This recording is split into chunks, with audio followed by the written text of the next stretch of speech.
स्वागतम स्वागतम स्वागतम सुस्वागतम। अंतर्राष्ट्रीय कृष्ण भावना भवित संघ इस काम के ओर से प्रस्तावित ये 18 दिन के 18 अध्याय के श्रीमद् भगवत गीता सत्र के श्रृंखलाओं में 15 दिन के यह 15वें अध्याय के सत्र में आए आप सब भक्तों का, धर्म प्रेमियों का, कथा प्रेमियों का, सत्संग प्रेमियों का, अतिथियों का, आजीवन सदस्यों का, श्रोताओं का, सोशल मीडिया के माध्यम से सुनने वाले श्रोताओं का भी और भविष्य में रिकॉर्डिंग के माध्यम से सुनने वाले श्रोताओं का भी हृदय के गहराई से प्रेम पूर्वक हार्दिक स्वागत करते हैं। आप सब श्री श्री राधा गिरिधारी जी के शुभकामनाएं स्वीकार करें, श्रील प्रभुपाद जी के कृपा प्राप्त करें। कहते हैं कि जब संसार के लोग हमें चुनते हैं तो हमें संसत में स्थान मिलता है, और भक्तों जब भगवान हमें चुनते हैं तो हमें सत्संग में स्थान मिलता है। इसलिए कहते हैं जो भगवान से करे प्यार वो सत्संग से कैसे करे इनकार, जो प्रभुपाद जी से करे प्यार वो सत्संग से कैसे करे इनकार। ये ये श्रीमद् भागवतम का अर्थ होता है सुंदर भगवत गीता। श्रीमद् का अर्थ होता है सुंदर, और भगवत गीता का अर्थ होता है भगवान का गीत, सुंदर भगवान का गीत। मैं तो कहता हूँ ये प्रेम का गीत है, सुंदर भगवान का जीव के प्रति जो प्रेम है, लगन है, स्नेह है, उसका गीत है। भगवान कितने हमें चाहते हैं, वो कितना चाहते हैं कि हम जो है घर वापस आए, खुशियों के साथ रहें, हमारा जो जन्म सिद्ध अधिकार है अपार अनंत हमेशा बढ़ने वाला सुख को प्राप्त करें। यह भगवत गीता, यह श्रीमद् भगवत गीता जो है बड़ा पावन है, पवित्र है, मंगल है, शुभ है, दिव्य है, आध्यात्मिकता से लबालब भरा हुआ है, भक्ति से रचा पचा हुआ है, हम भक्तों के लिए हितकारक है, कल्याणकारक है, लाभदायक है। यह भगवत गीता हमें सिखाता है कि इन आंखों से हम जो भी देखते हैं उसे जरूर देखे, और अच्छी तरह से देखे शास्त्र के चक्षु से। इन आंखों से हम पृथ्वी जल अग्नि वायु को देखते हैं, पृथ्वी जल और अग्नि को देखते हैं और थोड़ा बहुत वायु का अनुभव करते हैं, पर इन आंखों से केवल पृथ्वी जल और अग्नि का हम दर्शन करते हैं। पर भगवान भगवत गीता के माध्यम से हमें बताते हैं कि उन चीजों को देखो जो इन आंखों से नहीं दिखता है, अर्थात आत्मा, ईश्वर, जीव, प्रकृति, काल और कर्म। अनदेखा को देखो। जो केवल इन आंखों से संसार को देखता है वो धोखे में रह जाता है, जो केवल इन आंखों से संसार को देख धोखे में रहता है। पर गीता के आंखों से देखेंगे, 13वें अध्याय में भगवान शिक्षा देते हैं कि किस प्रकार से हम देखें कि हम शरीर के अंदर आत्मा और हमारे साथ परमात्मा है, और कैसे आत्मा जो है 24 तत्वों से बंधा हुआ है, और इस 24 तत्व के कारागार से बचने के लिए उन्हें 20 प्रकार के ज्ञान के वस्तुओं को जीवन में उतारना है और उससे परे होना है। फिर 14वें अध्याय में देखते हैं वही आत्मा जो कि 24 तत्व के कारागार में बंधा हुआ है और 3 प्रकार के पाप से बंधा हुआ है, रजगुण, तमगुण, सत्वगुण। और किस प्रकार से तीव्र भक्ति करके, अव्यभिचारी भक्ति करके वो तीनों गुणों के पास से मुक्त हो सकता है। और इस अध्याय में हम देखेंगे तो किस प्रकार से जो है भगवान अंदर भी है, बाहर भी है, और उन भगवान का अगर हम अनुभव करने लगेंगे तो हम जीते जी मुक्त हो जाएंगे। यानी कि आत्मा को भी हम नहीं देख पा रहे, परमात्मा को भी नहीं देख पा रहे, रजोगुण, तमोगुण, सत्वगुण को देखने पर उसके लक्षणों को देखकर हम जो है आत्मा, परमात्मा और गुणों का अनुभव कर सकते हैं। और इसी प्रकार से इस अध्याय में वो अंधे का भगवान को कैसे अंदर और बाहर अनुभव करें, ये शिक्षा दिया जा रहा है। जो दिखता नहीं है उसे देखना, ये जो है कला हमें दिया जा रहा है। वास्तव में अर्जुन जो है तैयार है भगवान की आज्ञा को पालन करने के लिए, पर भगवान चाहते हैं कि ये युद्ध में अर्जुन जो है अपनी इच्छा को त्याग करके भगवान की योजना को स्वीकार करते हैं, और साथ ही साथ इस युद्ध के बाद वो चाहते हैं कि भक्ति योग का खूब प्रचार करें। अर्जुन तो सक्षम है कि अब वो कर्म योगियों को भक्ति योग की ओर जो है खींचने के लिए, ध्यान योगियों को भी भक्ति योग की ओर खींचने में, पर उनको लग रहा था ये प्रोडक्ट बेचने में मेरा एक कंपटीशन हो गया ज्ञान योगियों के साथ। ज्ञानियों का कुछ भाषा होते हैं। तो ये 6 अध्याय जो है ज्ञानियों को किस प्रकार से परास्त करने के लिए भगवान जो है अर्जुन को सक्षम कर रहे हैं, ग्रैंड एम्बेसडर बनने के लिए। बेस्ट अर्जुन जो भी करते हैं अद्भुत और विलक्षण में और बहुत सटीक और श्रेष्ठ करते हैं। तो अर्जुन स्वयं से पूछते हैं ज्ञान योगियों के बारे में बताइए, 12वें अध्याय में। फिर 13वां में पुत्र है, पूछते हैं पुरुष, प्रकृति, क्षेत्र क्षेत्रज्ञ, ज्ञान ज्ञेय। फिर 14वें अध्याय में रजगुण, तमोगुण, सतोगुण। और इस अध्याय में क्षर, अक्षर और पुरुषोत्तम। तो इस प्रकार से ज्ञानियों का भाषा बात किया जा रहा है, क्योंकि ये प्रोडक्ट ज्ञानियों को भी बस में करके ज्ञानियों को भेजने। तो आइए, बड़ा अद्भुत, विलक्षण में और अलौकिक ये अध्याय है। इस छोटी सी भूमिका के साथ हम जो है इस अध्याय के और प्रस्थान करते हैं। इस अध्याय को अच्छी तरह से आत्म संग्रह करने के लिए और इसे और अच्छी तरह से जानने के लिए इस अध्याय को जो है हम जो है इस प्रकार से विभाजित करेंगे। भाग 1, भाग 2, भाग 3, भाग 4 और भाग 5। भाग 1 में श्लोक 1 से 6 में देखेंगे कि किस प्रकार से भौतिक जगत में जीव फंसता है और क्या कैसे आध्यात्मिक जगत को प्राप्त कर सकता है। भाग 2 में 7 से 11 में किस प्रकार से भौतिक जगत में कष्ट शरीर पाता है और एक के बाद दूसरा शरीर धारण करता है। और 12 से 13 में भगवान बता रहे हैं कि किस प्रकार से एक अभक्त भी भगवान थोड़ा सा बुद्धि लगाकर अनुभव कर सकता है भगवान का उपस्थिति को। 12, 13, 14 और 15 में। और 15 से लेके 20 में भक्तों के लिए विद्या जो सफेद हमें देती हो, इसका वर्णन आता है। 16, 17, 18 में त्रिश्लोकी भगवत गीता बहुत महत्वपूर्ण है। फिर इन बातों को जो जानेगा 19 और 20 में बताते हैं। तो आइए हम जो है इसमें गोता लगाते हैं, इसका आनंद लेते हैं। अब जो है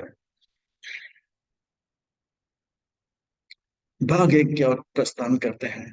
भगवान जो है बता रहे हैं कि किस प्रकार से जीव 24 तत्व में फंसा हुआ है, 3 गुणों से फंसा हुआ है। और क्यों फंसा हुआ बताते हैं, क्यों फंसा है। श्री भगवान वाच। और एक अद्भुत बात है, अध्याय नंबर 7, अध्याय नंबर 9 और अध्याय नंबर 15, यहाँ पर केवल भगवान बोलेंगे, अर्जुन वाच पता नहीं है।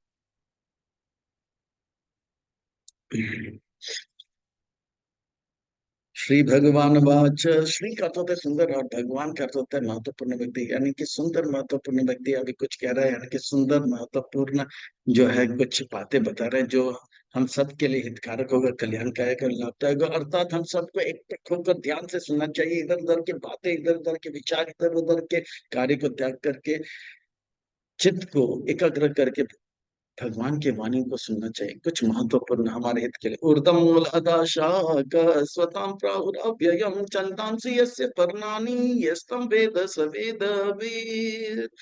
हे पार्थम, मैं अब वो अव्यय वट वृक्ष के बारे में बात करूंगा, जिसका शाखा जो ऊपर है और उसके जिसके मूल जो है ऊपर है और शाखा जो है नीचे की ओर है। और इसके जो पत्ते हैं वो वेद के जो है प्रलंबन करने वाले, जीव को प्रलंबन करने वाले जो है श्लोक है।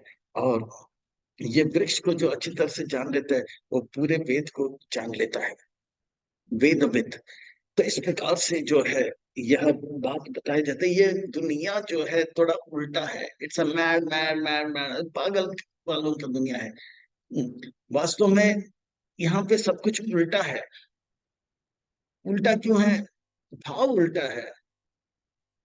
भगवान सबका मालिक है और हम सब भगवान के सेवक हैं, दास हैं। पर देखिए इस संसार में कोई भी दास नहीं होना चाहिए, सब मालिक बनना चाहते हैं। मालिक, एक दिन मैं भी एक बड़ा आदमी बनूंगा, इतना बड़ा, हाँ हाँ, इतना बड़ा। सब लोग अपने अपने सपने देखे हैं। तो इस प्रकार से सब लोग जो है मालिक बनने का प्रयास कर रहे हैं। उल्टा विचार। सेवा करना चाहिए भगवान को, अब तो उल्टा भगवान के पास हाथ जोड़ते हैं और चर्च में हाथ जोड़ते हैं, मॉस्क में हाथ जोड़ते हैं और बोलते हैं भगवान मेरे को एक बंगला चाहिए, एक गाड़ी चाहिए। अरे भगवान आपका मालिक है कि सेवक है? आप उसको ऑर्डर कर रहे हो। तो भगवान को हम सेवक बना रहे हैं और हम बॉस बनने का प्रयास कर रहे हैं। ये उल्टी बात हो गई। पर सीधी बात क्या, भगवान मालिक है और हम दास हैं, पर वो हम कर नहीं पा रहे। तो इसलिए उर्दम मूल आधा शाख है। जैसे कोई जो है तालाब के नजदीक आता है, एक छोटा सा उपाख्यान के साथ इस बात को अच्छी तरह से समझने के बाद, एक व्यक्ति बहुत ही उदास था। संत आते हैं, बोलता है, अरे उदास, बस क्या बात है, क्यों उदास हो? तो बोलते हैं, कुछ बोलते नहीं, बोला कि इनको क्यों नहीं बोलूं। थोड़े दूर जाने के बाद कह रहे, ये तो साधु है, साधु, चलो। बोलता है, महात्मा जी, गुरु जी, स्वामी जी, प्रभु जी। तो बोले, प्रभु जी। बोला कि मैं बहुत समय से बैठा हूँ, बहुत बार छलांग मारा, कम से कम 108 109 बार छलांग मारा, 1000 बार छलांग मारा। अरे क्यों मार रहे हो इतना छलांग, क्या बात है? बोला कि क्या एकादशी है कि इतना स्नान कर रहे हो? बोला, नहीं, ऐसा वैसा कुछ नहीं, एकादशी नहीं है। और एकादशी क्या होता है वो भी मुझे मालूम नहीं है। पर इतना क्यों छलांग लगा रहे हो? बोला, देखो ना, देखो नीचे नीचे, हाँ, हाँ, वहां पे एक मोतियों का हार है। वो मोतियों का हार लेने के लिए जाता हूँ तो मिलता नहीं है। साधु हंसने लगे। मोतियों का हार तो वहां दिख रहा है, और जितना भी आप छलांग कर मारोगे, वो मोती का हार मिलेगा नहीं। असली मोती का हार जो है ये जो है मोती का हार का प्रतिबिंब है, जो पेड़ में लटका हुआ है। पेड़ जो है यहाँ पे देखो, और मोती का हार देखो ऊपर वहां पे। तब जो है उसका बंद अक्ल का ताला खुल गया। संत के बोलने से पता लगा, ये जो तालाब के नजदीक जो वृक्ष है, उसका प्रतिबिंब ऐसा लग रहा था कि मूल ऊपर है और शाखा नीचे है। और इस जितने भी वो छलांग मार रहा था, उसको कभी मिलेगा नहीं। तो इस प्रकार से संसार में जो लोग भी गोता लगाते हैं, मेरे को एक दिन में बड़ा आदमी बनूंगा, बहुत खुश बनूंगा, वो कभी नहीं बनेगा। वो हमेशा यही सोचते रहेंगे, एक दिन होंगे कामयाब, हम होंगे कामयाब, एक दिन हम होंगे कामयाब, एक दिन, वो गाते ही रह जाएंगे, पर कभी नहीं बने। जब गुरु संत महात्मा मिलेंगे तब पता लगेगा, ये तो पूरा उल्टा है। बात यह है। तो इसी प्रकार से यहाँ पे भगवान कह रहे हैं कि ये जो है भौतिक जगत, सब कुछ उल्टा है। भगवान मालिक है, पर हम भगवान को दास बना देते हैं। हम दास हैं, पर हम बॉस बनने का प्रयास करते हैं। ये वट वृक्ष उल्टा गया। तीनों गुणों जो है इसके द्वारा ये वट वृक्ष को पोषण किया जाता है। भौतिक जगत का पोषण तीनों गुणों से, सतोगुण, रजोगुण, तमोगुण, जो 14 बताते हैं। इसके जो छोटे छोटे जो अंकुर आते हैं, फूल के अंकुर आते हैं, वो जो है फूल बनने से पहले फूल आते हैं, वो जो है इंद्रियों को प्रलोभित करने वाले वस्तु होते हैं। जैसे रूप, ध्वनि, नासिका के लिए सुगंध। और और इस प्रकार से जो है वट वृक्ष में कभी कभी दूसरा और शाखा निकलता है जो नीचे तक चला जाता है। वो क्या है? हमारे कर्म बंधन। तो ये बहुत अद्भुत है, विलक्षण में है। एक जो है भगवान जो है एक उपाख्यान ये एक प्रकार से एक उदाहरण दे रहे हैं। अधश्च ऊर्ध्वं प्राश्रितास्तस्य का गुण प्रविड विष प्रबाला अतः चंद्राणी अनुसंततानि कर्मानुबंधानि मनुष्य लोके। इस प्रकार से ये वृक्ष जो है वो, अब वट वृक्ष हजारों साल तक रहता है, तो उसके शाखा से और एक जो है छोटे छोटे जो है पतले से धागा जैसे निकलते हैं, बाद में एक मोटे से रस्सी जैसे होता है, और वही एक पेड़ बन जाता है। तो इस प्रकार से कहते हैं कि उनकी शाखाओं से जो है और ज्यादा जो है निकलते हैं मोटे मोटे रस्सी, वो भी पेड़ बन जाते हैं। और इसके जो फूल होते हैं, वो इंद्र को प्रलोभन करने वाले वस्तु होते हैं।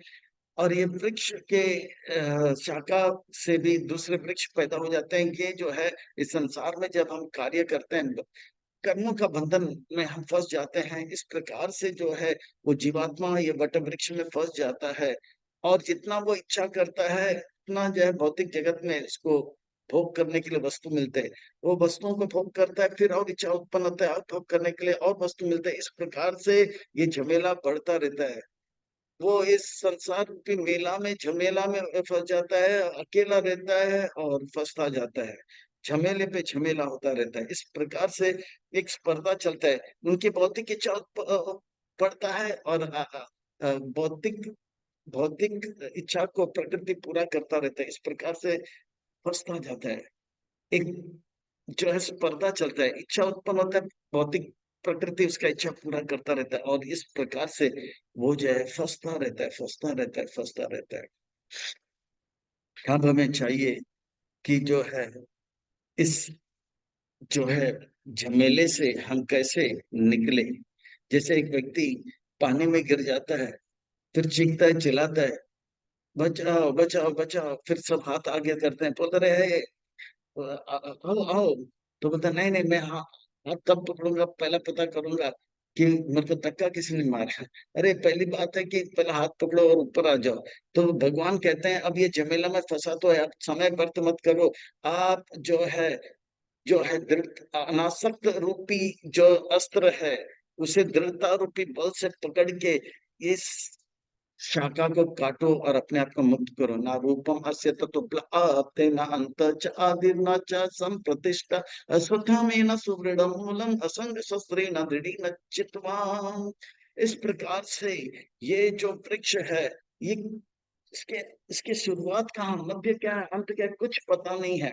जैसे वो व्यक्ति बोलते किसने गिराया मुझे पहले बता रहे, वो सब छोड़ो, पहले निकलो। आप जो है इस झमेले से निकलो। तथा पदम तत्परि तथा पदम तत्परि तथा पदम तत्परिमार्गितव्यम्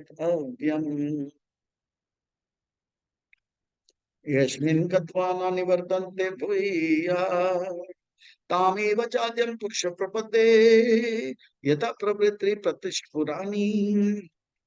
इसलिए हम सबको जो है दृढ़ता पूर्वक जो है अपने इच्छाओं को जो है यहाँ से अनासक्त होने का इच्छा को और दृढ़ करना चाहिए। ये अनासक्ति रूपी दृढ़ अस्त्र को लेकर हमें क्या करना है। ये अनासक्ति रूपी जो अस्त्र है उसका उसे जो है परशु बनाकर उससे जो है शास्त्र रूपी अध्ययन से उसे बहुत तेज धार बनाकर अब जो है इसे जो है वृक्ष के हर एक जो है शाखा को काट कर अपने भव बंधन से हमें निकल कर हमें जो है भगवान के ध्यान वापस जाना है। ये मन, भगवान कहते हैं ये मन जो है गंदे नाले के कीड़े के जैसे है। गंदे नाले के कीड़े को थोड़े समय के लिए बाहर निकालो तो तुरंत गुलाटी मार के गंदगी में चला जाता है, फिर से निकाल, फिर से गुलाटी मार के ना। इस प्रकार से मन थोड़े समय के लिए एक दिन मंगल आरती में फिर से यूट्यूब में गंदे प्रोनोग्राफी देखने लग जाता है, या मारा मारी या नशाखोर करने लग जाता है। फिर से एक दिन आता है, फिर से तुरंत गंदे कर, ये चलता रहता है। पर दृढ़ता के साथ भक्तों के संग में रहकर ये अनासक्त होकर इससे हमें हटना है। तो इस प्रकार से भगवान जोर दे रहे हैं। अर्जुन कहते हैं इस प्रकार से अगर करेंगे तो हम वो भगवान के धाम को प्राप्त करेंगे। आद्यम पुरुष प्रपद्ये, परम पुरुष भगवान को प्राप्त कर सकते हैं। कृष्ण, मुझे बताइए क्या है योग्यता उस व्यक्ति का जो भगवान के धाम को प्राप्त करेगा, उस धाम से वापस नहीं आएगा। किस प्रकार के व्यक्ति जो है भगवान के धाम को प्राप्त करेगा। कृष्ण कृष्ण बताओ, मुझे समझना है। अर्जुन के अंदर जीव के प्रति अपार करुणा और जो है दया होने के कारण जीव के उद्धार के लिए, कल्याण के लिए, मंगल के लिए प्रश्न पूछ रहे। और अर्जुन कहते हैं, भगवान कहते हैं बताता हूँ। निर्माण मोह जित संग दोष आध्यात्म नित्य विनिवृत्त कामा द्वंद्वे विमूढ़ कतुक संजय गच्छन्त्य मूढ़ा पदमव्ययन्त। वो अमूढ़ा यानी कि वो बुद्धिमान व्यक्ति जो मूढ़ नहीं है, वो बुद्धिमान व्यक्ति जो मूढ़ नहीं, वो पदम अव्ययम तत् यानी कि वो भगवान के धाम को प्राप्त करता है। गच्छन्ति पदम अव्ययम तत् दंडे विमुक्त सुख दुख संजय निर्माण का जो है वो बैंक में पैसा आते तो बल्ले बल्ले नहीं रहते, और बैंक से पैसा जाते तो फिर ये क्या हुआ ऐसा नहीं करता है, क्यों हुआ कैसे हुआ नहीं करता है। बोले मेरा नहीं है, बैंक का ये पैसा बैंक को आ रहा है, ये बैंक बैंक से क्या रहा है, वो ज्यादा विचलित नहीं होते। इस प्रकार से जानता है जो कुछ भी मुझे मिलता है भगवान का है, मुझे भगवान की सेवा में लगना, जो कुछ भी जा रहा है मुझे जो है वो भगवान की सेवा, भगवान ले रहे हैं, भगवान के आगे सेवा में लगेगा। निर्माण मोह, वो जानता है मैं भगवान का दास हूँ और भगवान मेरे मालिक हैं। वो मोहग्रस्त नहीं थे, मैं भी एक दिन बड़ा आदमी बनूंगा, ये सब मेरे भोगने के लिए। वो इस प्रकार से उसे स्पष्ट पता है जो कुछ भी संसार में भगवान का है, भगवान की सेवा में लगाने के लिए युक्त वैराग्य की तरह।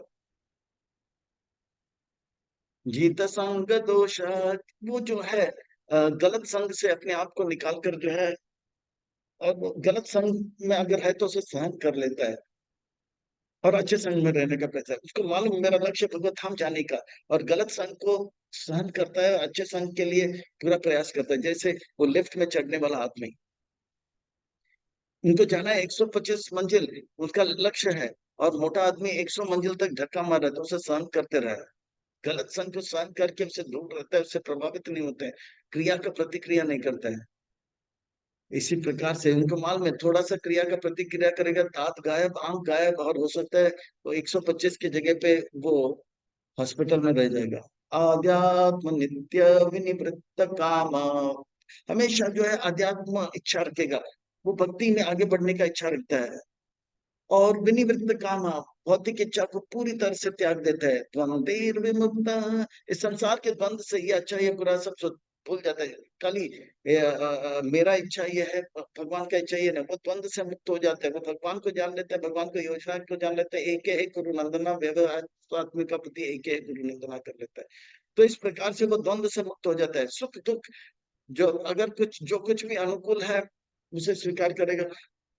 अगर भगवान को कुछ अच्छा लगता है, उन्हें अच्छा नहीं लगता है, और भगवान को अच्छा लगता है, उस कार्य को स्वीकार कर लेगा। सुख का अर्थ होता है जो मुझे चाहिए वो मिल जाता है तो मैं सुख, जो दुख का अर्थ होता है मुझे कुछ चाहिए और नहीं मिलता था तो। पर जो भी परिस्थिति हो, हर परिस्थिति में सीताराम सीताराम सीताराम कहे, जो विधि राखे राम ते विधि रहिए। तो इस प्रकार गच्छन्ति आमूढ़ पदम अव्ययम तम, इस प्रकार के गुणों को लेकर जो जीता है वो 125वें मंजिल तक पहुंच जाता है। अर्थात सहन करते हुए, भक्तों के संग में रहते हुए, भगवान का भक्ति करते हुए वो जो है आगे बढ़ जाता है।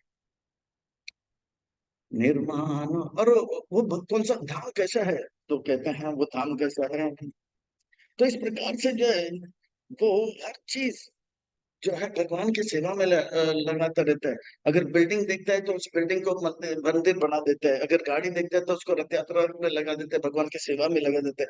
अगर खाने के पदार्थ है उसे भोग लगाकर भगवान का से प्रसाद बना के बांट जाता है। इस प्रकार से वो व्यक्ति जो है वो सारे शिक्षाओं को अपने जीवन में उतारता है। विशेष रूप में चैतन्य महाप्रभु के शिक्षा अष्टकम का जो तीसरा शिक्षा है उसे गंभीरता से लेता है, विनम्र रहता है, सहनशील रहता है, औरों को मान देता है, और अपने लिए कोई मान का अपेक्षा नहीं करता है। ना तद्भाषयति सूर्यो न शशंका न पावका यद्गत्वा न निवर्तन्ते तद्धाम परमं मम। और भगवान के धाम में सूर्य नहीं है, भगवान के धाम में चंद्र नहीं है, भगवान के धाम में जो है अग्नि नहीं है। और इस प्रकार से सूर्य के धाम में भगवान के धाम में सूर्य नहीं, चंद्र नहीं, अग्नि नहीं, पर वो धाम इतना सुंदर है, अद्भुत है। एक ऐसे गगन के तले चले जहाँ गम भी न हो, आंसू भी ना, बस प्यार ही प्यार बसे। तो इस प्रकार यद गत्वा न निवर्तन्ते तद्धाम परमम मम, मेरे धाम को प्राप्त कर लेता है। उस धाम में इतना सुख है, भगवान के इच्छा के अनुसार सूर्य आता है, और भगवान के इच्छा के अनुसार लीला के अनुसार सूर्य आता है या चंद्र आता है या अग्नि आता है। भगवान के इच्छा के अनुसार वो सूर्य रहता है या चंद्र रहता है या अग्नि रहता है, और भगवान का इच्छा नहीं है या उस लीला में आवश्यकता नहीं तो वो नहीं रहता है। इसमें इतना सुख है।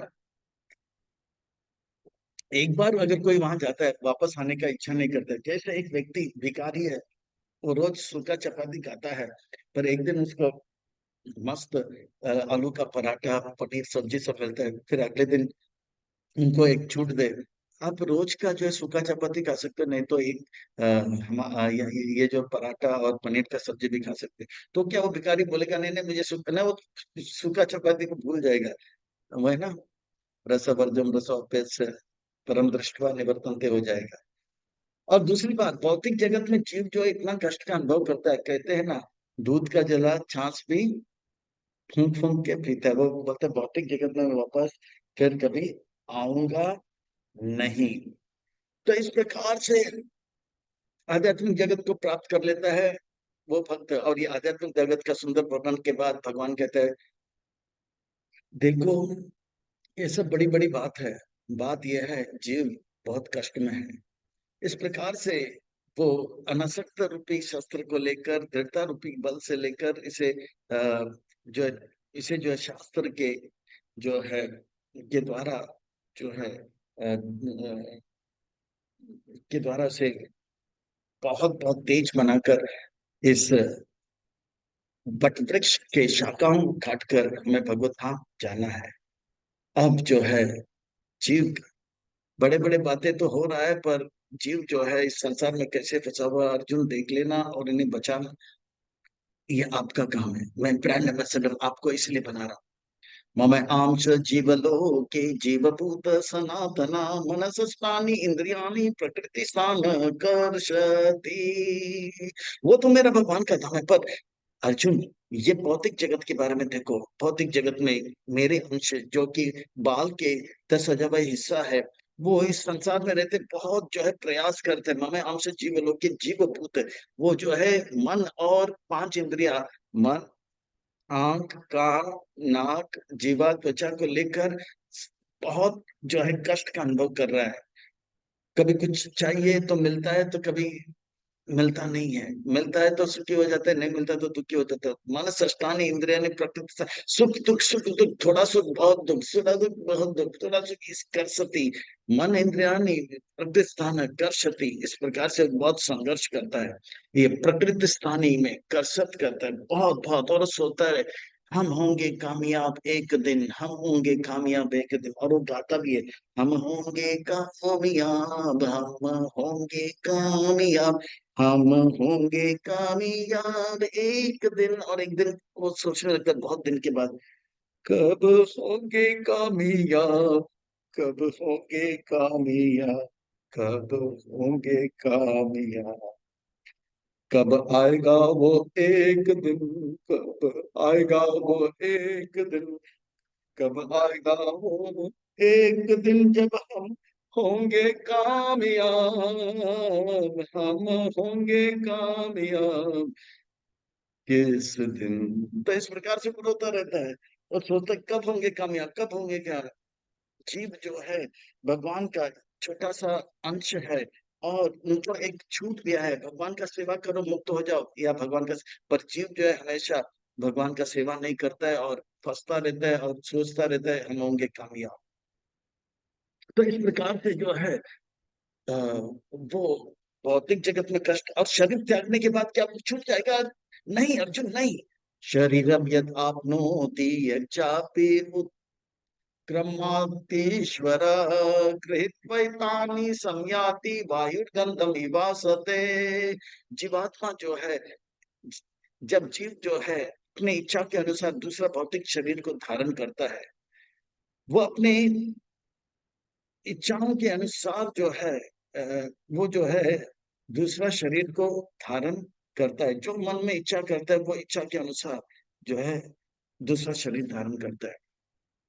और इस प्रकार से वो मन और छह इंद्रियों को लेकर वो एक शरीर से दूसरे शरीर जाता है। जैसे एक व्यक्ति के पांव में जो है बहुत बड़ा लोहे का जंजीर बांधा होता है, वो जोले का जंजीर का खींच खींच के एक जगह से दूसरे जगह जाता है। इस प्रकार से जीव जो है 84 लाख योनियों में भ्रमण करता रहता है, भ्रमण करता रहता है, भ्रमण करता रहता है। तो यह है भौतिक संसार में जीव फंसा हुआ है।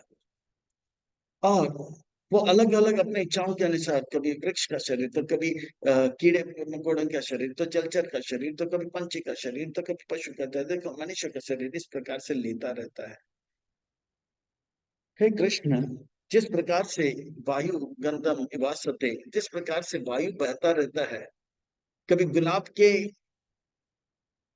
बगीचे से चलता है तो खुशबू लेकर जाता है, कभी गंदे कूड़े के तो जाता है तो गंदगी लेकर जाता है। इसी प्रकार से जीवात्मा कभी देवता बनता है तो कभी कीड़े मकोड़े बनते हैं, अपने इच्छाओं के संग के अनुसार जो है, कभी खुशबूदार देवा बनते हैं, या बदबूदार जो है वो वायु थोड़े देर के लिए गंदे वायु बदबू को लेकर जाता है, और उसका सफर जारी रहता है। तो इस प्रकार से वायुर्गंधम इवासते, क्यों इस प्रकार से इंद्रियों को लेकर एक शरीर से दूसरे शरीर जाता है। आत्मा जो है स्थूल शरीर को त्याग देता है। जैसे ये ये जो बोतल है, इसके अंदर दवाई है, पर ये दवाई जो है बाहर जो है, इसका इसका जो है कवर है, पर टैबलेट जो है इसके अंदर है। इसी प्रकार से आत्मा जो है सूक्ष्म शरीर के अंदर है। ये बोतल सूक्ष्म शरीर मान लो, और ये स्थूल शरीर।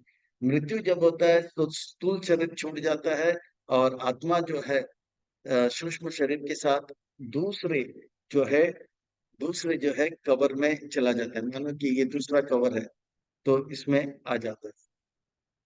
तो इसी प्रकार से आत्मा जो है सूक्ष्म शरीर को लेकर घूमता रहता है। तो अर्जुन पूछते हैं, वो सूक्ष्म शरीर को लेकर घूमता क्यों रहता है? तो भगवान कहते हैं, शरीरम यदाप्नोति यच्चापि उत्क्रमण ईश्वर गृहीत्वैतानि संयाति वायुर्गन्धमिवासते। इस प्रकार से वो दूसरे दूसरे शरीर में जाते हैं, और अलग अलग प्रकार के इंद्रियां लेते हैं। श्रोत्रम क्यों लेके सूक्ष्म शरीर को लेके जाते हैं? कुछ सूक्ष्म शरीर के अंदर उनके अंदर इच्छा होते हैं। क्या क्या इच्छा है? हवा में उड़ने का इच्छा होता है, पानी में तैरने का इच्छा होता है, मांस खाने का इच्छा होता है। उन इच्छाओं को लेकर उस प्रकार का शरीर मिलता है, और उस प्रकार के इंद्रिया मिलते हैं। श्रोत्रम चक्षुस्पर्शनम च रसनम ग्रहणम एव च अधिष्ठाय मनश्चैव विषयान् उपसेवते। एक स्थूल शरीर को छोड़कर जाता है, पर सूक्ष्म शरीर के साथ दूसरे सूक्ष्म शरीर में जाता है, पर उसमें उसको आंख नाक कान मिलता है, जिससे कि वो अपना कार्य कर सकता है। भक्तों, इस बात को और अच्छी तरह से समझने के लिए श्रीरंगम में चलते हैं। मेरा एक मित्र है जो अभी लंदन में है तिरुपति का, पर लंदन में है। जय जगन्नाथ हमेशा करता रहता है, ब्रजेंद्र नंदन प्रभु करके।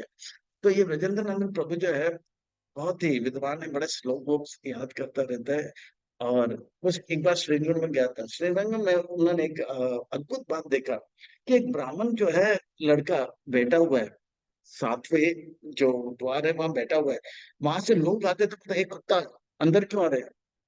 बाकी लोग देख रहे हैं यहाँ पे आदमी आ रहे हैं, तो इसको कुत्ता क्यों बोले? फिर दूसरे को लगे बिल्ली क्यों आ रहे हो? सब तो है ना।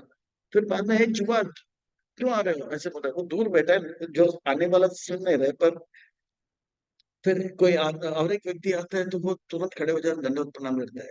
तो ये ब्रजेंद्र नंदन ने आजू बाजू लोग से पूछा है, ये हो क्या रहा है? ये कुत्ता बिल्ली चूहा क्या बोल रहा है और किसको प्रणाम कर रहा है?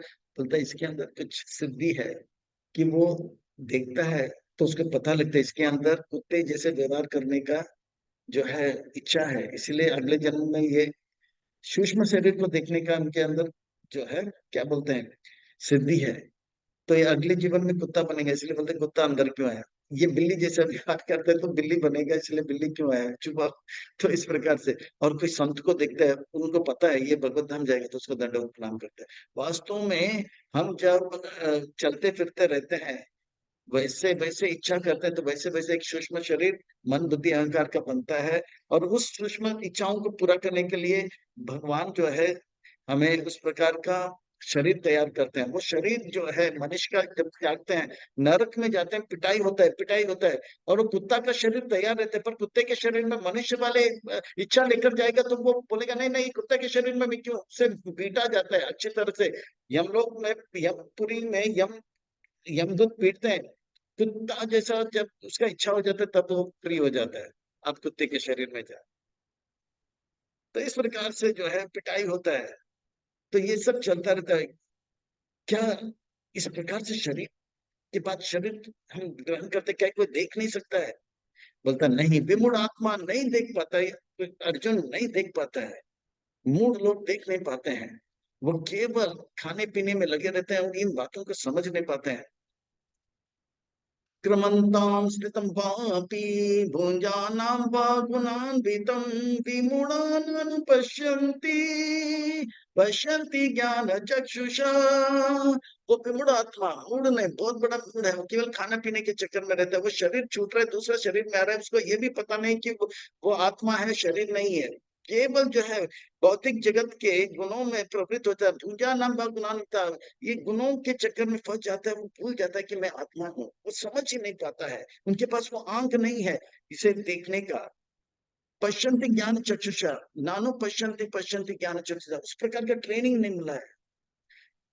हे कृष्ण, प्राय सारे जीव इसी प्रकार से कष्ट का अनुभव कर रहे हैं। कष्ट, क्या किया जा सकता है कृष्ण?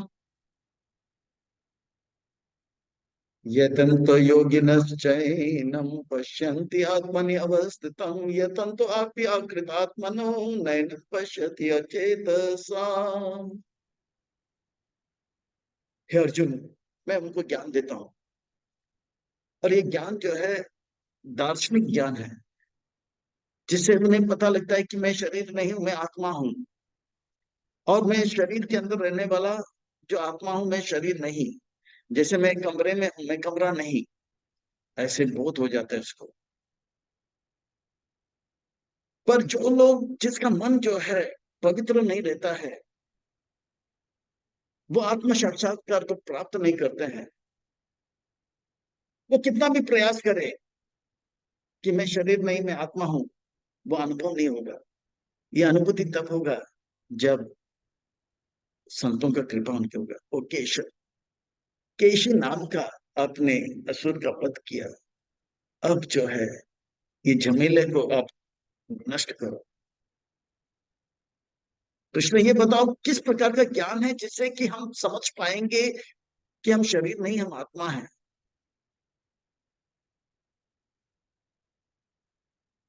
और ये भी बताओ जिनके पास ये प्रकार का ज्ञान नहीं, वो कैसे आपको समझेंगे?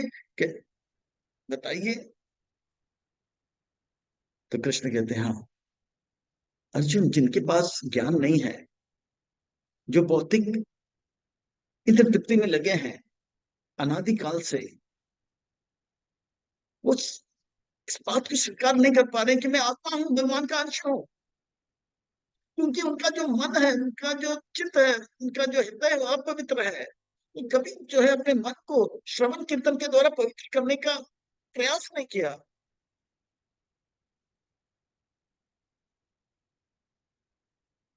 और इस प्रकार से उन्होंने श्रवण कीर्तन का प्रयास नहीं किया, तो इस प्रकार का ज्ञान जो है अपवित्र हृदय में नहीं आता है। श्रवण कीर्तन के द्वारा जो है वो पवित्र ज्ञान आता है, और मन पवित्र होता है, तभी ज्ञान आता है। हे कृष्ण, मान लो कि कोई श्रवण कीर्तन कर नहीं पा रहा है, क्या कोई और विधि है जिससे कि जन साधारण आपको अनुभव कर पाएगा श्रवण कीर्तन के बगैर भी? तो भगवान अपने बारे में बताते हैं। तो ये अध्याय में भगवान को अंदर बाहर देखना है। हम जैसे कहते हैं ना, बहिर्नशिमा हृदय नशिमा नशिमा अदिम शरण प्रपदे, बहिर्नशिमा हृदय नशिमा। तो कहते हैं कि किस प्रकार से भगवान को अनुभव करें।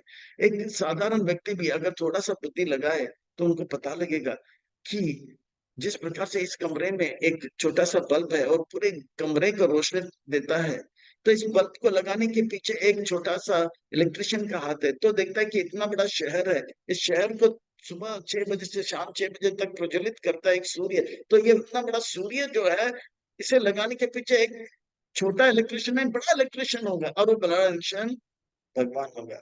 हम नल खोलते हैं तो पानी आता है, इस नल में पानी डालने के लिए एक छोटा प्लम्बर है, पूरा शहर को बरसात के समय में पानी से भिगाता है। तो ये नल खोलने के पीछे कौन एक बड़ा प्लम्बर होगा। ठंड लग रहा है तो एसी लगाने से कमरे में ठंड लग गया है, छोटा सा इलेक्ट्रिशियन है। पर पूरा शहर जो है 5 डिग्री में आ रहा है, तो एक कौन सा इलेक्ट्रिशियन ने ऐसा एसी लगाया? वो बड़ा इलेक्ट्रिशियन होगा। वो बड़ा इलेक्ट्रिशियन, वो बड़ा प्लम्बर, वो बड़ा जो है इलेक्ट्रिशियन प्लम्बर कहो या वो कौन है? भगवान है। यदित्यगतम तेजो जगत पाशति अखिलम यच्चाम्रांसि च अग्नो तत्तेजो विधिमामका। तो इस प्रकार से सूर्य के अंदर तेज कहाँ से आएगा? चंद्रमा के अंदर जो है वो जो वो जो किस प्रकार का जो चंद्रमा के अंदर जो रोशनी है वो कहाँ से आया, अगर कोई विचार करे अग्नि के अंदर तेज कहाँ से आया, तो इस प्रकार से विचार अगर करेंगे तो उन्हें पता लगेगा ये सब भगवान से आ रहा है। तो इस प्रकार से जो है थोड़ा सा प्रकृति का दर्शन करे, तो थोड़ा विचार करे। जैसे कहते हैं ना, हम एक छोटा सा तस्वीर देखते हैं तो हम बोलते हैं कितना सुंदर तस्वीर बनाई है चित्रकार ने। पर वो चित्रकार ने पहाड़ बनाया और पहाड़ के नीचे नदी बनाया और पहाड़ के बीचों बीच एक सुबह सुबह उगता हुआ सूरज को बताया और पंछी उड़ रहे हैं, और बोल रहे ये कौन चित्रकार है, ये कौन चित्रकार है। पर ये छोटा सा फोटो को देख के बोले कौन चित्रकार है, पर जिस चित्र जिसका फोटो लिया है, असली पहाड़, असली सूर्य, असली नदी का, पंछी का, उसे देखकर थोड़ा बुद्धि लगाए तो गाने लगेगा, ये कौन चित्रकार है, ये कौन चित्रकार है। अद्भुत इनका चित्र है, पहाड़ है। तो वो भगवान, वो चित्रकार जो है, छोटा मोटा चित्रकार, बड़ा चित्रकार भगवान है। गाम विशाच भूतानि धारयामि ओजस पौष्णामि चौषधि सर्वं सोमभूत रसात्मकम्। और मैं ये पृथ्वी को मैं धारण करता हूँ। काम विशाच भूतानि धारयामि ओजस। ये पृथ्वी क्या है, ये मिट्टी है, बिखरा हुआ मिट्टी है, पर सारे मिट्टी को मैंने एक इकट्ठा किया है, धारण किया है, तो ये मिट्टी बन गया पृथ्वी। अगर मैं अगर साथ ना देता, पृथ्वी नहीं होता, केवल मिट्टी तितर बितर होता और जीव जो है इसमें आश्रय नहीं प्राप्त करता। तो इस प्रकार से भगवान जो है, कोई विचार करे, पृथ्वी तो मिट्टी है, पर मिट्टी को एक साथ बना के कैसे रखा ताकि हम लोग चल सकते हैं, फिर सकते हैं। ये भगवान का शक्ति है। और तो और सब्जी में वो स्वाद और वो न्यूट्रिशन किसने दिया? पौष्णामी चौषधि सर्व सोमपूतर सात्वकम। चंद्रमा की किरण से जो है ये पेड़, और पेड़ों में जो फल है उसमें रस आता है, और रस के द्वारा अमृत या शक्ति प्राप्त होता है। ये तो बाहर है, पर अंदर भी भगवान जो है शरीर के अंदर भी रहते हैं। हम खाते तो रहते हैं, खाते तो रहते हैं, अच्छी तरह से खूब खाते हैं, पर चार प्रकार की चीज हम खाते हैं, है ना। अहम वैश्वानर भूत्वा प्राणिनाम देहम आश्रिता पानापान समायुक्तम पचामी अन्नम चतुर्विधा। भगवान कहते शरीर के अंदर भी मैं वैश्वानर भूत्वा, उस अग्नि के रूप में जो है प्राणी के देह में आश्रित रहता हूँ, और प्राण अपान समायुक्तम, मैं जो है प्राण अपान वायु के द्वारा पचामी अन्नम चतुर्विध, चार प्रकार के खाई पदार्थ को मैं पचा लेता हूँ। चार प्रकार के खाई पदार्थ क्या है? चाटने वाला, चूसने वाला, पीने वाला और चबाने वाला। चाटने वाला चटनी, चूसने वाला अचार, और पीने वाला छाछ, और चबाने वाला चटनी। ये सब कभी कभी भक्तों में रहता है, खाए जाओ खाए जाओ, खिलाने वाला भी भगवान है, पचाने वाला भी भगवान है, केवल चबाते जाओ खाते जाओ। तो इस प्रकार से भगवान पे विश्वास है भक्तों का। तो भगवान अंदर भी है, बाहर भी है। बाहर किस प्रकार से तारों को देखिए, इतने बड़े ग्रह मंडल को देखिए, ये सब घूम रहा है, पर एक दूसरे को टक्कर नहीं काट रहा है। हम देखते हैं व्यवस्थित, अगर कार, लॉरी, स्कूटर, साइकिल चल रहा है तो इसके पीछे एक व्यवस्था है ट्रैफिक पुलिस का। तो ये इतने तारे, इतने सूर्य, इतने चंद्र, ये सब घूम रहे हैं, टक्कर नहीं काट रहे हैं, तो इसके पीछे भी एक ट्रैफिक पुलिस होगा। वो छोटा मोटा नहीं, बड़ा ट्रैफिक पुलिस, और वो बड़ा ट्रैफिक पुलिस भगवान है। इस प्रकार से भगवान का अनुभूति कर सकते हैं। अंदर भी सर्वसचाहं दिशा निविष्टो मतस्मृते ज्ञान अपोहनम च वेदे च सर्वैरहमेव वेद्यो वेदांत कृत वेद वेदेव च हम। मैं सबके हृदय में भी प्रवेश हो जाता हूँ, और सबको याद दिलाता हूँ। जो अगर सोचता है मुझे, मैं क्यों तड़प रहा हूँ, सच्चाई क्या है, तो मैं उन्हें याद देता हूँ। और कोई सोचता है कि नहीं मुझे केवल भोगना है, भगवान ने मेरा ये इच्छा को पूरा नहीं किया, मैं भगवान भगवान को मानता नहीं हूँ, भगवान मर गया, तो उनको बोलने का भी मैं मौका देता हूँ। तो इस प्रकार से ये बद्ध जीव जो है भौतिक जगत में रहता है, कभी मुझे पास आने का इच्छा करता है तो मैं वो याददाश्त देता हूँ। पर अर्जुन, ये बद्ध जीव है, पर जो ये चाहता है कि नहीं नहीं बस बस बहुत हो गया, नहीं भगवान नहीं, पुनरपि जननम पुनरपि मरणम पुनरपि जननी जन्म जाना कि पाए ताए मुरारे, मुझे बचाओ इससे निकालो, उनके लिए मैं जो है मुक्ति का मार्ग देता हूँ, भक्ति का मार्ग देता हूँ। वेदे च सर्वहमेव वेद्यो वेदांत कृत वेद विदेव च हम। श्लोक नंबर 12, 13, 14 और 15 का आधा भाग जो है अभक्तों के लिए, साधारण जीव के लिए, थोड़ा बुद्धि लगा के भगवान को समझ सकते हैं। पर जो कहता है कि नहीं बहुत हो गया, उनके लिए मैं वेद देता हूँ। वेदे च सर्वनामेव वेद्यो, इन वेद के द्वारा जो जाना, जो बचना चाहता है वो वेद को अच्छी तरह से समझे। इन वेद के द्वारा मुझे समझना है, और इस वेद को मैंने ही जो है कृष्ण द्वैपायन ने व्यास के रूप में आके रचना किया। वेदांत कृत वेद विदेव च हम, और वेद को मैं जानता हूँ, वेद का रचना मैंने किया, उन वेदों के द्वारा मुझे जानना है। मैं इसके लिए जो लोग भक्ति से तंग आ गए, जो मुक्ति, असली मुक्ति भक्ति को प्राप्त करने, उनके लिए वेदे च सर्वनाम एवं वेद्यो वेदांत कृत वेद विदेव च हम। तो भगवान हृदय में भी है, पेट के अंदर भी है, हार भी है, सूर्य चंद्र इत्यादि को जो है रोशनी इत्यादि जो आ रहा है वो भगवान के द्वारा आ रहा है। अग्नि के अंदर रोशनी आ रही है भगवान के द्वारा। थोड़ा सा विचार करें तो पता लगता है भगवान जो है। और जो सच में मुक्त होना चाहते हैं उनके लिए वेद भगवान देते हैं। वेदांत कृत, खुद रचना करते हैं, वेदों के द्वारा भगवान को समझना है। तो इस प्रकार से अर्जुन जो है बताते हैं, हे कृष्ण, वेदों का लक्ष्य क्या है, वेद के ज्ञान के द्वारा क्या समझना है। आप कह रहे हो वेदों को द्वारा आपको समझना है, पर कुछ लोगों का कुछ और मत है।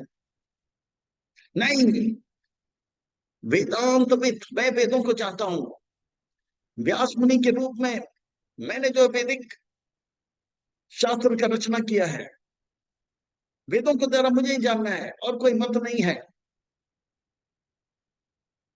ये वेद शास्त्र के द्वारा पंडित जो बनता है उनको मुझे जानना चाहिए। एक बार 3 पंडित आए थे प्रभुपाद जी से वृंदावन में शास्त्रार्थ करने के लिए, बोला कि बताओ बताओ।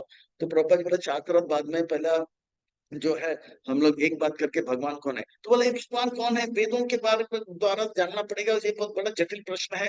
हम जो है थोड़ा सा अध्ययन करेंगे और चर्चा करेंगे, फिर निष्कर्ष में आएंगे भगवान कौन है। बोला आप अपना अध्ययन करते रहना, मैं अभी अ, अ, जो है एक छोटी सी बालिका को बोला, सरस्वती छोटा सा बालिका, 3 साल की जो है मालती देवी की जो बेटिया है, हाँ हिप्पी के बेटिया है, वो आ गई। यस स्वामी जी, यस प्रभुपाद बोला, हु इज गॉड, तो उन्होंने तो बोला supreme personality God, Krishna is the supreme personality God, Krishna जो भगवान है। यस, और उनको एक पेड़ा दिया और नाचने नाचते चले गए। तो वेदों के द्वारा कृष्ण को जानना चाहिए, वो भगवान की कृपा से एक बच्चे को भी आता है। पर जो के पास कृपा नहीं, वो वेदों के द्वारा गलत गलत निष्कर्ष निकालते हैं, बोलते हैं तो वेदों के द्वारा मुझे, मैं वेदों के द्वारा जो मुझे जान लेता है वो जो है मुक्ति को प्राप्त करता है। मैं इस सब चीज का नियंत्रण करता हूँ, वेदों के द्वारा मुझे जानना चाहिए और मेरा आश्रय लेना चाहिए। हे कृष्ण, आप वेदों को जानते हो, आपने वेदों का रचना किया, बट मुझे आप बताइए वेदों का सार क्या है, क्यों आपने ये वेद बनाया। अर्जुन, सुनाता हूँ, वेदों का सार मैं 3 श्लोकों में सुनाता हूँ। अर्जुन, ये 3 श्लोक जो है त्रिश्लोकी भगवत गीता माना जाता है। जैसे 10वें अध्याय में 4 श्लोक को चतुश्लोकी कहा गया है, और ये 3 श्लोक को जो अच्छी तरह से जान लेता है वो मुझे अच्छी तरह से जान लेता है, और ये 3 श्लोक को जान लेता है वो सब कुछ जान लेता है। ये त्रिश्लोक की भगवत गीता है, 15वें अध्याय की 16, 17 और 18 में आता है। ये 3 श्लोक की भगवत गीता ज्ञानियों की भाषा में, शर अक्षर 2 प्रकार के जीव होते हैं। शर का अर्थ होता है जो प्र- जिसका पतन हो जाता है, अक्षर का होता है जिसका कभी पतन नहीं होता है। ये ज्ञानियों का भाषा है, क्योंकि ज्ञानियों से टक्कर लेना है किसको? अर्जुन को। किसका ब्रांड एम्बेसडर बनना है उनको? भक्ति योग का। कौन सा प्रोडक्ट बेचना है? भक्ति का। तो ये भाषा सब ज्ञानियों को अभी बस में लाना, तो ये ज्ञानियों का भाषा अभी सुनाया जा रहा है। दाइमा पुरुष लोकेश अक्षर एव च शर सर्वाणि भूतानि कुटस्थ अक्षर उच्यते। दो प्रकार के जीव होते हैं अर्जुन। एक पतित होता है तो दूसरा पतित नहीं होता है। भौतिक जगत में प्राय सारे जीव जो है पतित हो जाते हैं, और आध्यात्मिक जगत में जीव कभी पतित नहीं होते। दूसरे शब्दों में, भौतिक जगत में जीव जो है प्रकृति के तीन गुणों के द्वारा भगवान को भूल जाते हैं, और प्रकृति के गुण में अपने आप को जो है शरीर मानते हैं। कोई बंदर मानता है, तो कोई मनुष्य मानता है, तो कोई वृक्ष मानते हैं अपने आप को मनुष्य में, कोई रशियन यूक्रेनियन मानने लग जाता है। पतन हो जाता है उनका। पर आध्यात्मिक जगत में उनको पता है कि मैं भगवान का दास हूँ, दास हूँ, दास हूँ, दास हूँ, दास हूँ। कभी भूलते नहीं है। कभी कभी प्रभुपाद जी जैसे महान संत आ जाते हैं, वो कहते हैं कि मेरे जीवन में ऐसा कोई समय नहीं था कि मैं भगवान को कभी भूल गया। माँ के शरीर में मैं चरणामृत पीता था, और हिप्पी लोग माँ के शरीर में गोद गोद में शराब पीते थे। बोला अरे वाह, पिछले जन्म में शराब पीने के लिए बहुत मेहनत करना है, यहाँ तो उल्टा लटक के गड़गड़ गट गट मिल रहा है। कुछ कुछ मेहनत, 9 महीना शराब पीते थे। पर माँ के गर्भ में चरणामृत रहता था, और बचपन से चरणामृत लिया, महाप्रसाद लिया, कीर्तन सुना। ऐसा कोई समय नहीं था कि मैं भगवान को भूल गया। इसको कहते हैं अक्षर।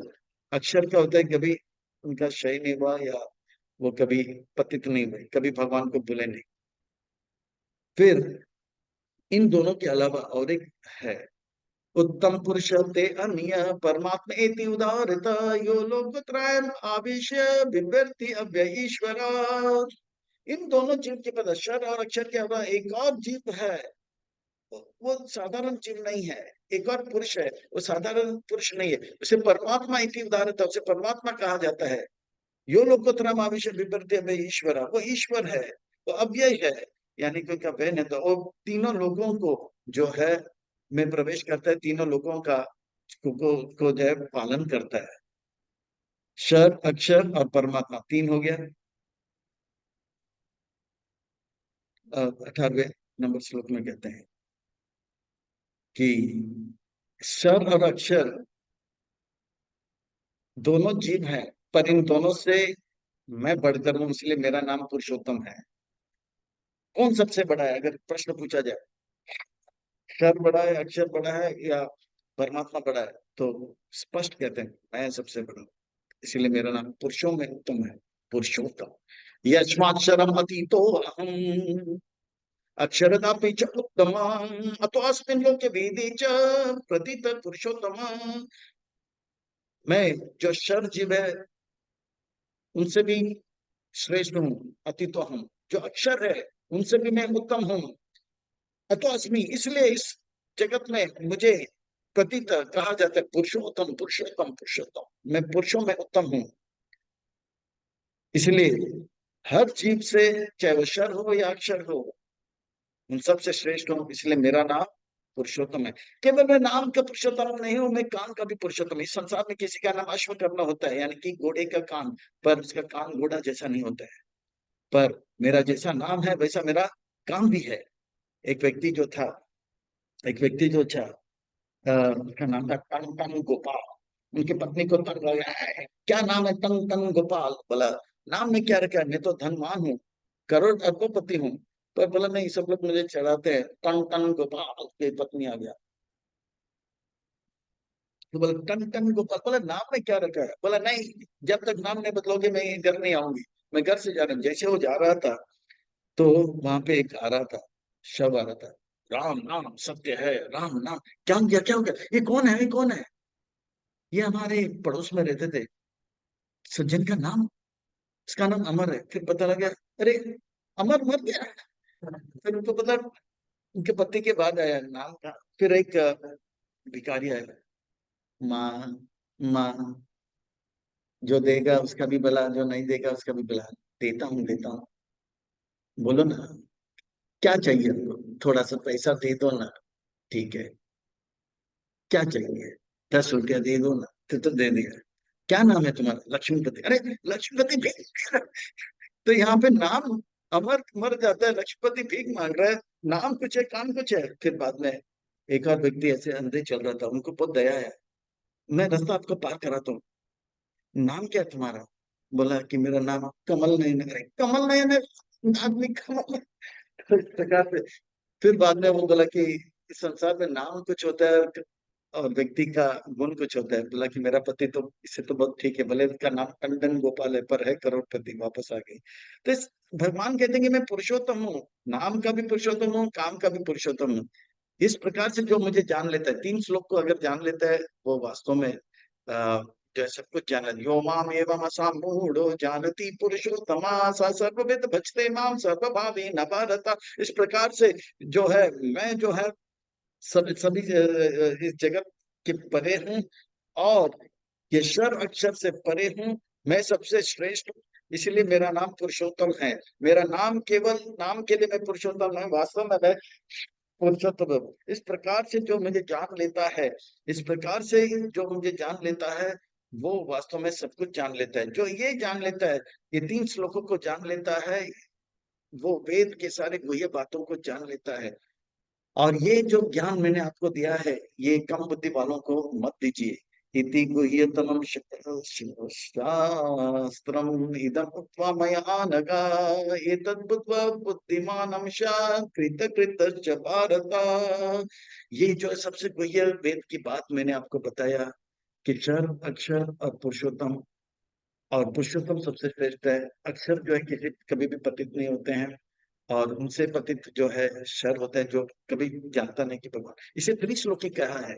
मैंने ये त्रिश्लोकी आपको बताया क्योंकि आप मेरे भक्त हो। आप इस बात को भक्तों को बता सकते हो, अयोग्य व्यक्ति को मत बताओ अर्जुन। और जब एक श्रद्धालु व्यक्ति इसे सुन लेता है और इसे अनुभव कर लेता है, और इसके इसे अब भगवान को पाना अपना जीवन कर लेता है, करता है, पाने का इच्छा करता है, कि हर कार्य जो है वो सफल हो जाता है और वो सिद्धि को प्राप्त कर लेता है। दूसरे तत्व में त्रिश्लोक की भगवत गीता को अगर अपने जीवन में उतारने का प्रयास करे, समझने का प्रयास करेगा, उसका हर कार्य सफल होगा, सिद्धि को प्राप्त कर लेगा। तो ये है पुरुषोत्तम योग। अर्थात भगवान यहाँ पे हमें शिक्षा दे रहे हैं, उस चीज को देखो जो आप इन आंखों से नहीं देख सकते हो। इन आंखों से पृथ्वी जल अग्नि को देख रहे हैं, पर इस अध्याय से बता रहे हैं कि किस प्रकार से मैं बाहर भी हूँ अंदर में हूँ। चंद्र को देख के, सूर्य को देखकर, अग्नि को देखकर ये समझे कि सूर्य के अंदर ये रोशनी और ताप किसने दिया? भगवान ने। चंद्र के अंदर जो शीतलता किसने दिया? भगवान ने। अग्नि के अंदर ताप किसने दिया? भगवान ने। इस प्रकार से तारे घूम रहे हैं, ये तारे घूम रहे हैं, एक दूसरे टकरा रहे हैं, तो क्यों ऐसे घूम रहे हैं? इसे इसे जो व्यवस्थित कौन रखा है? तो इसके पीछे भगवान है। तो इस प्रकार से बाहर भगवान को देख के, और शरीर के अंदर हमें खाना पच रहा है, तो ये कौन पचा रहा है? भगवान पचा रहा है। हृदय के अंदर कभी कभी याददाश्त आता है भगवान का, तो कभी याददाश्त नहीं आता है। ये कब कौन कराता है? ये भगवान कराता है। इस प्रकार से भगवान को हम इस संसार में देख सकते हैं, और त्रिश्लोकी भगवत गीता के माध्यम से बताते हैं। क्षर अक्षर और पुरुषोत्तम, इन्हें अगर हम जान लेंगे तो हमारा हर प्रयास जो है सफल हो जाएगा। तो अनदेखा को देखना, इन आंखों से जो दिखता नहीं उसे देखना, ये जो है खेल का नाम है। Seeing the unseen is the name of the game. तो आत्मा, शरीर को देखना नहीं, शरीर के अंदर आत्मा और परमात्मा को देखना है। और ये आत्मा और परमात्मा को किस प्रकार से 3 गुणों से बांधा हुआ है देखना है। 24 तत्व के शरीर में कैसे बंधा हुआ देखना है, और उससे बचने के लिए उनको क्या करना है? भगवान को हर जगह में देखना है। वो इस अध्याय में बताया गया है। तो इस प्रकार से अनदेखा को देखना, ये जो है इस खेल है, अ, इस सेक्शन का। और ये ज्ञानियों का भाषा में बताया जा रहा है, क्योंकि ज्ञानियों को प्रश्न करना है अर्जुन को। हमें चाहिए कि हम जो है ये भक्ति कर रहे हैं, अव्यभिचारी भक्ति करें, अच्छी तरह से करें, प्रभुपाद जी की आज्ञाओं को पालन करें, प्रभुपाद जी को शिक्षा के जीवन में उतारें, प्रभुपाद जी ग्रंथों का अच्छी तरह से अध्ययन करें, उसका वितरण करें, प्रभुपाद जी को प्रसन्न करें, गुरुदेव को प्रसन्न करें, और अपने जीवन को सफल करें। इन्हीं शब्दों के साथ वाणी को विराम। आप लोग ने बड़े श्रद्धा के साथ ध्यान से श्रवण किया, इसलिए खूब खूब धन्यवाद एवं साधुवाद। हरे कृष्णा।